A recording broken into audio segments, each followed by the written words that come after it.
Hello, everybody. I'm Dennis Prager. My home, my dog, my fireplace, and my fireside chat. Otto's doing fine. Many of you inquire about that. Some, in fact, only inquire about Otto. And I want you to know I am not in any way hurt. On the other hand, if you inquire only about me, Otto is a little hurt. So I just thought a word to the wise is sufficient, and we can move on. So let me just reintroduce the Fireside Chats. It's completely spontaneous. I think about what I'll talk about, but I don't write any notes. We don't pre-record. We don't change it later. And that's it. It's me to you. And then, of course, your questions. And then we go on with our lives. Hopefully, though, this will change your life a little for the better. Otherwise, it's not worth it. Let me be very open about myself. Everything I have done is always been to touch and change people's lives, values, and thinking. I have no interest in power. I only have interest in influence. I think I have healthy, happy, moral insights into life. I think that people need them terribly, especially today, because those things which together are known as wisdom are not conveyed in our schools and in our media. So where do you look? I'm not the only one to look to, thank God, but that I am one whom I would want you to. And that's what animates me. Period. I never understood the lust for power. I understand lust, but I don't understand lust for power. I understand sexual lust. I understand food lust. I understand cigar lust. I understand lust for money, though I don't have it. But I don't understand lust for power. I just don't relate to it. The thrill of being able to tell people what to do and ordering them, gives me the creeps. Because I don't want anybody to order me except the creator of the world. I do take his orders.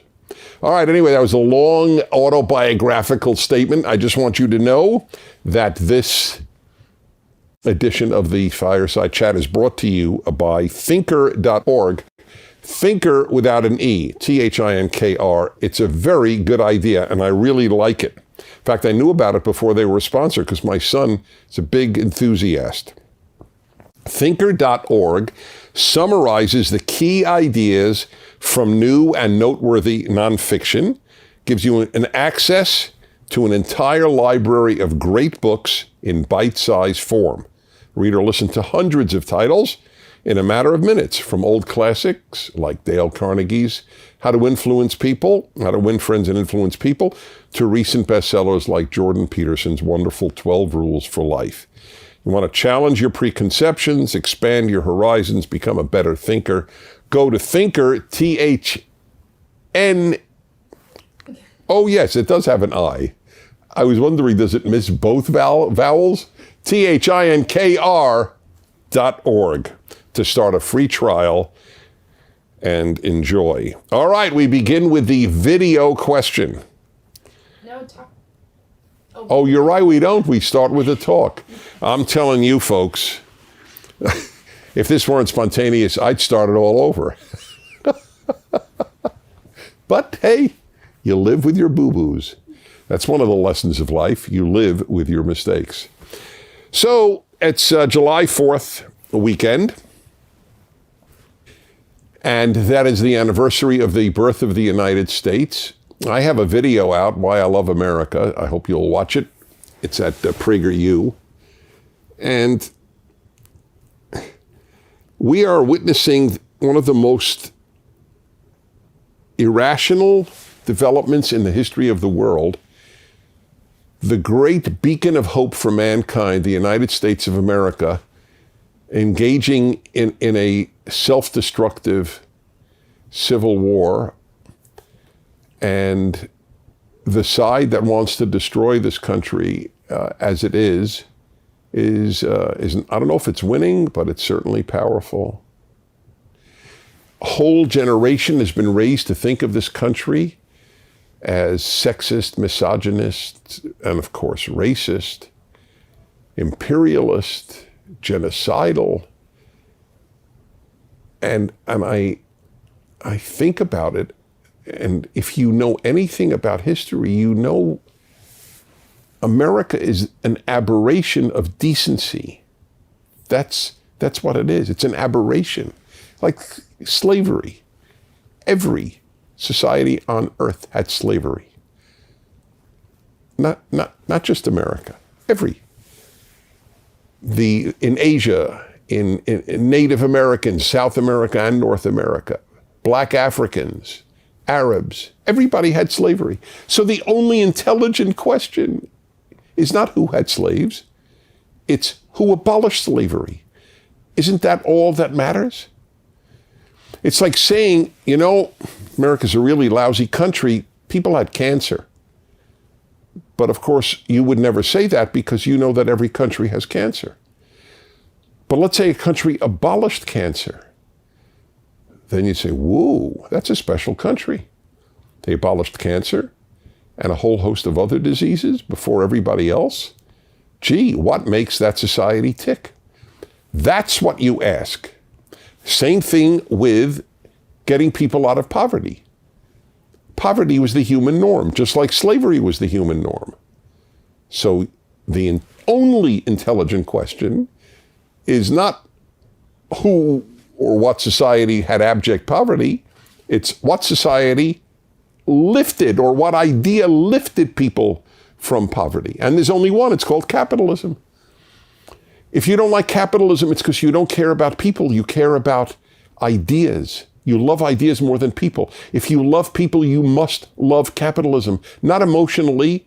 I don't care what you think about it emotionally, but intellectually and morally. Do you want to do good for people or do you want to feel good about yourself? Big question. They're not the same. They should be the same. That's the irony. America has welcomed people of every race, every ethnicity, nationality, and religion, more so than any other country on the face of the earth. It's not an easy experiment. It's not. It's easy to get along with people who are similar in every way, same religion, same nationality, same ethnicity, same this, same that. America said, out of many one, e pluribus unum. Come on, folks, you come in. You know how many Black Africans have come to the United States in the last 50 years? 2 million. And had we allowed more, I don't mean more from Africa, more from anywhere, more Africans would have come. Many more million. Why did they come to a racist country? Are they stupid?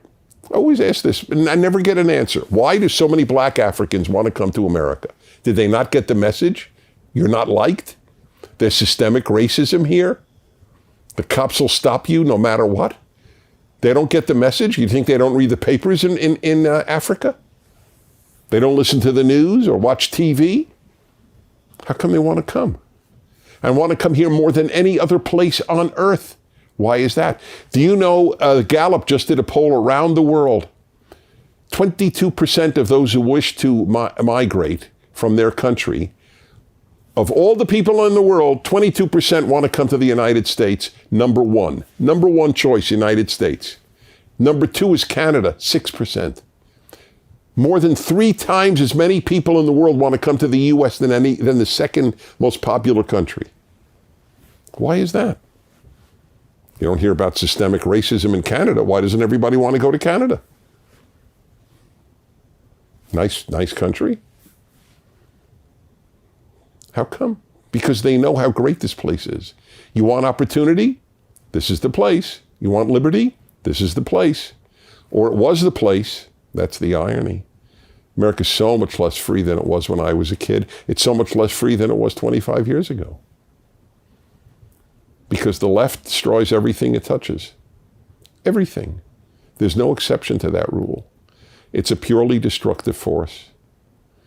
It was very symbolic with all these people on the left smashing stores and burning stores and looting.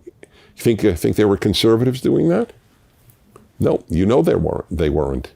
They don't do it for their cause. How come there's no smashing for right-wing causes? Why don't we have anything comparable among conservatives that we have on the left? Because conservatives have a belief that even though I might feel my cause is right, I can't hurt others in the name of my cause. So we have something here that's so special. And speaking emotionally, I wonder how many young people, and by young people I would say under 25, I would just arbitrarily pick that age, have an emotional attachment to this country. How many Americans under that age?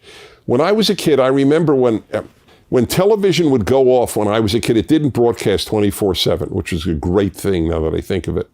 Anyway, it didn't broadcast 24/7. At midnight, almost every station went quiet.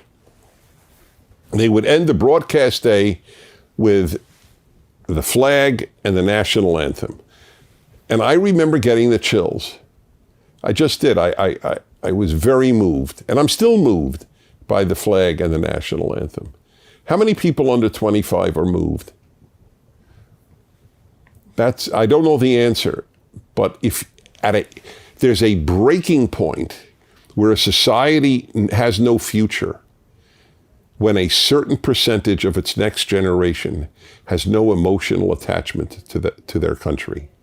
That's a big worry that I have. I haven't spoken about this, but it's a big worry that I have. There is a place in life for emotions, not over reason, which is all we're seeing now. It's all emotion over reason, all the protesting and all the rioting.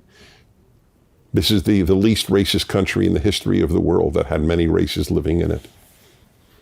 And yet people are protesting in great numbers. But anyway, at a given point where you have a generation that July 4th means nothing, the flag means nothing, the national anthem means nothing, it doesn't continue. Do you know, by sheer coincidence, I was a scholar in residence that's what they call it. That's what they call the position, because I was there when you give one speech, you're a speaker. When you give 3 days of speakers, you're a scholar in residence. That's the way it works. So I was scholar in residence at a big Jewish retreat in Arizona many years ago. And the other speaker was the Israeli ambassador to the United Nations. Yeah, to the UN. I'm just debating, was it the UN or the US? I believe it was the UN. And the day his lectures started, it was his last day in office. So he was completely free to speak his mind. So I sat down and I recorded a dialogue with him. I think I lost the recording, unfortunately. But I remember something. I said, what struck you about America? I love to ask people who are from other countries, what strikes you about America? And remind me if I forget, I want to talk about a French waitress in France, what struck her about America. Anyway, so the Israeli ambassador to the UN, a private talk, he was free to talk because, again, this was the day his role in the UN was over, so he could speak his mind. He was no longer the representative of the Israeli government. And he said, the thing that most got me about America was how patriotic Americans are. I was very moved by that. I said, well, what do you mean? He said, the very fact that you begin every sporting event with your national anthem and people stand up. He said, that is so healthy. That's a sign of a healthy society. I was very moved by it. And now we're told that if you don't stand for the national anthem, that is in no way disrespectful to the flag or the national anthem. The one time you choose to kneel, not stand, is the time everybody is asked to stand, but you're not showing any disrespect. Because it's only about racism, the kneeling. It's not about the flag. So what if you burned the flag on behalf of anti-racism? Would that be disrespectful? I'm not disrespecting the flag. I'm just burning it to bring attention to racism, right? Why not say that? The other example of a foreigner about America was I was giving a lecture in Nice, France. It was at a conference. We were taken to a fancy restaurant in Nice, and I speak French, not great, but I speak French. And so I was talking to the waitress. I would say she was late 20s. And I asked her, well, I have to preface this. I realized very quickly it was stupid for me to speak to her in French because she spoke such excellent English. My view, I speak a number of languages. My view is I will speak to you in your language if that's more comfortable for you. No, that's not even true. If you're better in English than I am in your language, we'll talk English. If I'm better in your language than you are in English, we'll speak in your language. That's my rule. Okay. She was better in English than I was in French. We spoke English. So I said to her, how do you speak English so well? And she said, I spent a year in America. And I said, oh, and where was that? And she said, Tampa, Florida, which I happen to love. I have a very great affection for Tampa. I just think the people are very nice there. And I said to her, so let me ask you a question. And I want you to know I truly have no, I can't say I don't have any horse in this race. I said, I truly will not be hurt. I promise you. Who do you think are nicer people, the French or Americans? And she said, without having to think, oh, Americans are much nicer. And I found that fascinating, coming from a young French woman who was happy to be French. Americans have been known. You ask foreigners, have you been to America? Yes. What do you think? Very friendly people.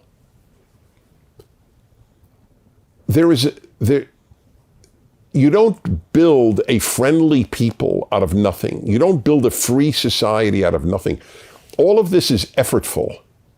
It's all rooted in ideas that became powerful in American life. And if you crush those ideas, you will crush America. See, in a nutshell, let me just end with this. There is a saying in Oregon where they have a lot of people working in the lumber industry, or did. So they had a saying, maybe they still do. You don't know how tall a tree is until you knock it down. That's a sad commentary on the human condition. Only when you lose something do you realize how valuable it was. I know how valuable America is without losing it. My fear is that not enough Americans do. Okay, now we'll go to our video.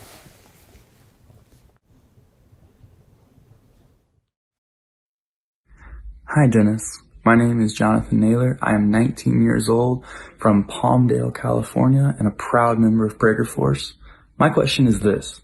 Is it enough for the American people to be knowledgeable about their rights in the Constitution, or are there steps, and what steps are those, needed to bring America back to what the founders intended?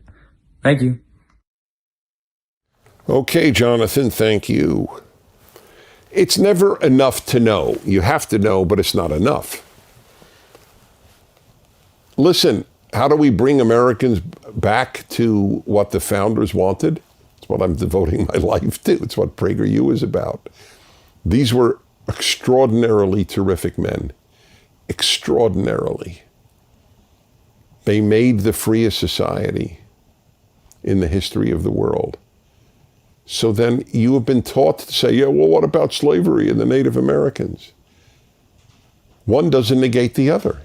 Created the freest society, and it maintained flaws, some serious flaws. That's correct. One doesn't negate the other. I didn't say they created a flawless society. Remember, the perfect is the enemy of the better. You want a perfect America? You'll end up destroying the good one. You want a perfect anything? You will end up destroying it. There is no perfection in this world. That's why when I heard from Barack Obama when he was running for president, 5 days before the election, he said, we are 5 days away from fundamentally transforming the United States of America. I said, uh-oh. I don't want to fundamentally transform the United States of America. I've always had a question about these people. What would you say about a husband who said, I want to fundamentally transform my wife? Or a wife who said, I'd like to fundamentally transform my husband. You think they love each other? You don't love or even appreciate what you want to fundamentally transform. The left wants to fundamentally transform this place. That means it'll ruin it. Period. End of issue. That's the same words used by Joe Biden. Want to fundamentally transform the United States of America. Really? Because it's so easy to make a decent society? You want to improve it? I'm on your team. You want to fundamentally transform it? I will fight you. Anyway, we want Americans. If I have a book out, Still the Best Hope. It explains American values, leftist values, Islamic values. It's 3 books in one. Still the Best Hope. And it's as important to read what America stands for as what the left stands for in that book. Because most Americans don't know. We have a trinity. I explain that all the time. It's on every coin. Liberty, e pluribus unum, in God we trust. No other country had that trinity or trio of basic values. And I explain why they're all necessary. But conservatives, people who believed in it, did not even transmit these values to their children, and now we're seeing the effect. Okay, let's go to more of your calls. What's our timing? 22. Ben, 17, Minneapolis. Dear Mr. Prager, my family and I are really considering leaving our church due to the fact that far too many of our church leaders are pushing left-wing agendas both on social media and in church. My question is, do you know of any good pastors in the Twin Cities of Minnesota, or any good pastors we could listen to online? It is okay if you do not really have a clear answer to this, since you may not be familiar with the Twin Cities. I am very familiar, but I don't know the answer to your question about what church to go to there. I think it is really sad that families in many churches may be in the same circumstances as mine, and maybe you might be able to deliver some of your wisdom to us. We are not trying to see our family or ourselves as victims, but we do not really have an idea as to what to do next. P.S. We have not officially decided if we're going to leave our church or not. This is a problem for Catholics, Protestants, and Jews. That's correct. Since so many of the rabbis, priests, and ministers have really converted from their religion to leftism. Out of hundreds of examples is the notion that colorblind is a bad idea. Colorblind is the essential idea of Judaism and Christianity. God doesn't give a damn about race, neither do I. End of issue. That's the position every rabbi, priest, and minister should be telling their congregation. I'm as interested in your color as God is. 0. So you've got a problem. I would leave. I don't know why you need to go to church to hear ideas that are antithetical to what you believe. There are a handful of pastors, priests, and ministers actually teaching religion as it should be taught, but I can't give you specific recommendations in your city. But do read my column, recent column on Judaism and Christianity, Jews and Christians, and how they're failing the greatest test. America's Jews and Christians are failing the greatest test in their history. Adrian, 22, in London. Hi, Dennis. I hear this statement circulating a lot amongst modern society, and also have heard it many times in my life. Humans are evil, or humans are the most destructive species on the planet. What do you think about this statement, and how would you respond to it? Well, I have said that the big distinction, one of the biggest distinctions between liberal, not just liberal left and right, is, do you believe humans are basically good? Whereas conservatives know, certainly religious people know, we're not basically good. Human nature is very flawed. We have to battle our natures to be good people. That's the way it works. Just as you have, in other words, it's not that we're basically bad, it's that the good needs to be mined, M-I-N-E-D, like gold needs to be mined. There's gold in those mines, but it takes a lot of work to get it out. There's good in our nature, it takes a lot of work to get it out.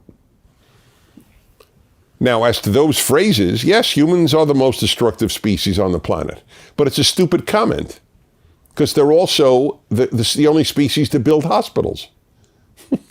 It's just another one of these moronic notions that is pseudo-sophisticated. You might as well say humans are the kindest creatures on the planet. You might as well say humans are the most wonderful, most benevolent, kindest creatures on the planet. We're the only ones who build hospitals. We take care of our weakest. The animals eat the weakest. I remember when I went on 3 or 4 safaris in Africa. And I remember the first time I just became so aware. The weakest gazelle was the one most likely eaten by a lion. We put the weakest in hospitals. In nature, the animals eat the weakest. So you'll say, well, that's that they don't have a choice. I agree with you, but at least don't argue that we are the cruelest creature. We are both. We're the cruelest and we're the kindest. Okay, there you go for that.